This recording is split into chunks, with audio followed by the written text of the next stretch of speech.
Praise the Lord. இன்னைக்கு இயேசுப்பா நமக்கு கொடுத்திருக்கிற வார்த்தை 2 கொரிந்தியர் 3வது அதிகாரம் 17வது வசனம். கர்த்தரே ஆவியானவர், கர்த்தருடைய ஆவி எங்கேயோ அங்கே விடுதலையும் உண்டு. நம்ம எல்லாருக்கும் விடுதலை வேணும். எதில் விடுதலை வேணும்? என் வாழ்க்கையில் காணப்படுகிற சில சூழ்நிலைகள், சில பிரச்சனைகள், அதுலேருந்து எனக்கு என்ன வேணும்? விடுதலை வேணும்.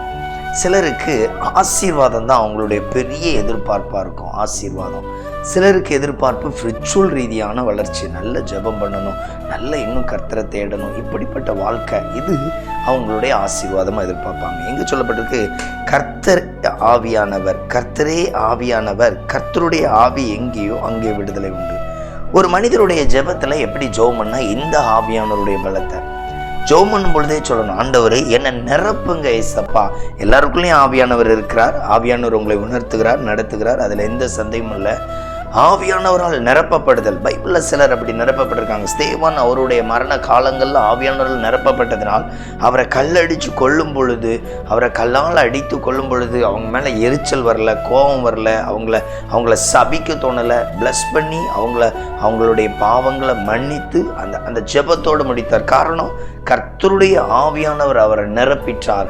இன்னைக்கு நம்ம வாழ்க்கையிலே அப்படிதான். இன்னைக்கு சில வேளைகளில் நன்மை எதிர்பார்க்கிற நமக்கு யார் மேலேயோ கசப்பு, யாரோ ஒரு மேலே கோபம். இந்த கோபம் இருக்கிறதுனாலேயே நமக்கு என்ன உண்டாகுது அப்படின்னா நன்மை நடக்கிறதில்ல. அப்போ ஆவியானவர் வரும் பொழுது நமக்குள்ள விடுதலை உண்டாகுது. ஒன்று, பாவம் செய்யக்கூடாதுங்கிற ஒரு தீர்மானம். இப்படி தான் வாழணும், கோவப்படக்கூடாது, இப்படி தான் இருக்கணும். இதான் ஆவியானவர் நமக்குள்ள வர்ற ஃபர்ஸ்ட் ஆசீர்வாதம். இது வரும்பொழுதே ஒரு சமாதானம் வந்துடும். அடுத்தது நம்ம வாழ்க்கையில் நடக்கும். சமாதானம் வரும்பொழுது நீங்கள் செய்கிற காரியத்தை தெளிந்த புத்தியோடு செய்வீங்க.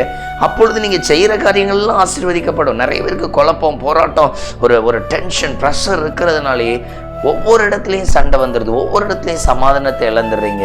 அப்போ கவனித்து பாருங்க, இந்த இடத்துல சொல்லப்பட்டிருக்கு, ஆவியானவர் வரும் பொழுது உங்களை நேர்த்தியாய் அழகாய் நடத்துவார். நம்ம ஜெபிக்கலாமா? ஆவியானவரே என்னை நிரப்புங்கன்னு சொல்லி ஸ்தோத்திரிக்கிறோம். பிதாவே, இந்த வேலைக்காக நன்றி செலுத்துகிறோம். இந்த வார்த்தையை கேட்கிற ஒவ்வொரு பிள்ளைகளையும் ஆவியானவரே நீர் நிரப்பும்படி, ஆவியானவரே நீர் நடத்தும்படி, ஆவியானவரே நீர் பலப்படுத்தும்படி பிள்ளைகளை ஒப்புக் கொடுக்கிறேன். ஆண்டவரே, ஒவ்வொரு பிள்ளைகளுடைய ஆவிக்குரிய வாழ்க்கையில் ஒரு பெரிய வளர்ச்சியை கட்டளையிடுங்க, சமாதானத்தை கட்டளையிடுங்க, இன்னும் எழுப்புதலை கட்டளையிடுங்க.